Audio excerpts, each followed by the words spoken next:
बहुत बहुत बहुत brief introduction of debits and credits. Debits अभी आपके लिए left hand side of the account, left hand side of the account.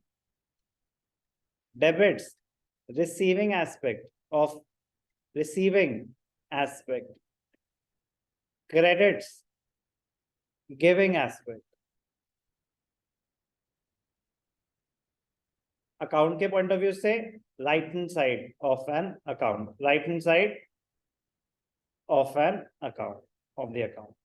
जैसे हर एक अकाउंट की ना दो साइड होती हैं, डेबिट साइड, क्रेडिट साइड। तो left hand side is the debit side, right hand side is the credit side. ध्यान से सुनना, ध्यान से सुनना। Every transaction, every business transaction that we enter into has two aspects, debit aspect and credit aspect of equal amount, So every transaction has two aspects. For example, salaries paid to employees, तो दो aspect क्या है? एक कि आपने expense इनकर किया, salaries की पेमेंट करी। दूसरा, आपका कैश बैलेंस भी तो अफेक्ट होगा। एक तो आपने अपने एक्सपेंस करा सैलरीज, दूसरा cash. Every transaction has two aspects. एक और एग्जांपल दो सर, ठीक से समझ नहीं आया। Capital introduced by the owner in the business, capital introduce, simple से बेसिक एग्जांपल डिस्कस करते हैं। Capital introduced by the owner in the business. अब इस ट्रांजैक्शन में क्या हो रहा है? सर ओनर ने बिजनेस में पैसे डाले, तो आपने बताया कि उसको कैपिटल बोलते हैं। Capital is an internal liability, firm की एक इंटरनल लायबिलिटी, कैपिटल बढ़ गई, कैपिटल बढ़ गई। Yes, that is one aspect. दूसरा, बिजनेस में पैसे भी तो आए हैं, बिजनेस में पैसे भी तो आए हैं, कैश बैलेंस भी तो बढ़ा बिजनेस का। यस, लायबिलिटी बढ़ गई, but at the same time एक एसेट भी तो बढ़ गया।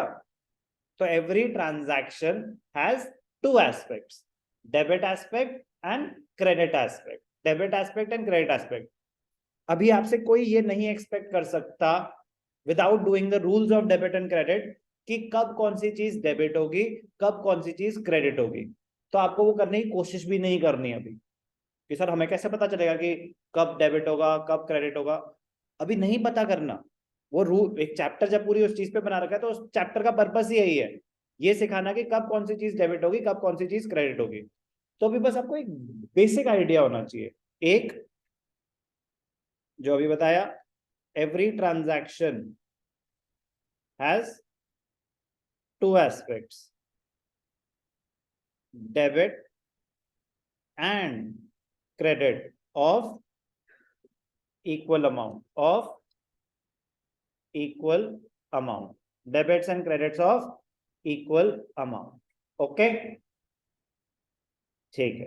अब जो आपको पता होना चाहिए, 5 कैटेगरीज में अकाउंट्स डिवाइडेड होते हैं, 5 कैटेगरीज में अकाउंट्स डिवाइडेड होते हैं। एक एसेट्स, एक लायबिलिटीज, एक कैपिटल, एक रेवेन्यूज और एक एक्सपेंसेस।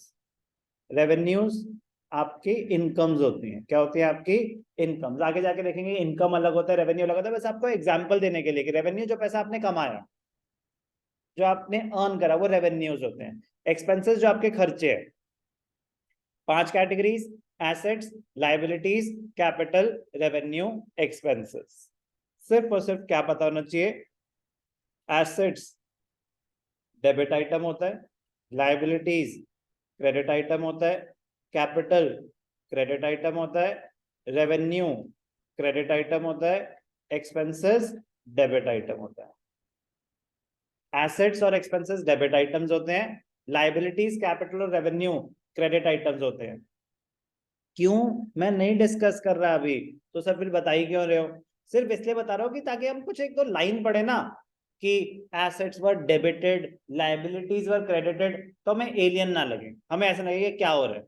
एसेट्स डेबिट ही होते हैं, लायबिलिटीज क्रेडिट ही होती हैं। मैं कह रहा हूँ वो पूरा चैप्टर है, तो मैं अभी उसमें नहीं जाना चाहता। कोई रीजन होगा इसलिए नहीं जाना चाहता, वरना जो चीज सीखने के लिए कोई चीज एक्सप्लेन करनी होगी तो मैं वो रोक के पूरा एक्सप्लेन करूंगा। मैं कह रहा हूँ अभी इसकी जरूरत नहीं, अभी इसकी जरूरत नहीं। तो अभी आपको क्या बताना चाहिए कि एसेट्स डेबिट होते हैं, एक्सपेंसेस, एसेट्स और एक्सपेंसेस का रूल सेम है, लायबिलिटीज, कैपिटल और रेवेन्यू का रूल सेम है। रूल मैंने अभी बताया ही नहीं, बस ये बताया कि वो डेबिट आइटम्स हैं और ये क्रेडिट आइटम्स हैं। डेबिट्स और क्रेडिट्स बताना इसलिए जरूरी था कि आगे जाके जब एसेट डेबिट हो रहा है तो थोड़ा सा, बस थोड़ा सा 1% तो रिलेट कर पाए कि क्या हुआ, वरना वो लाइन ही नहीं समझ आएगी कि क्या बोल दिया इन्होंने।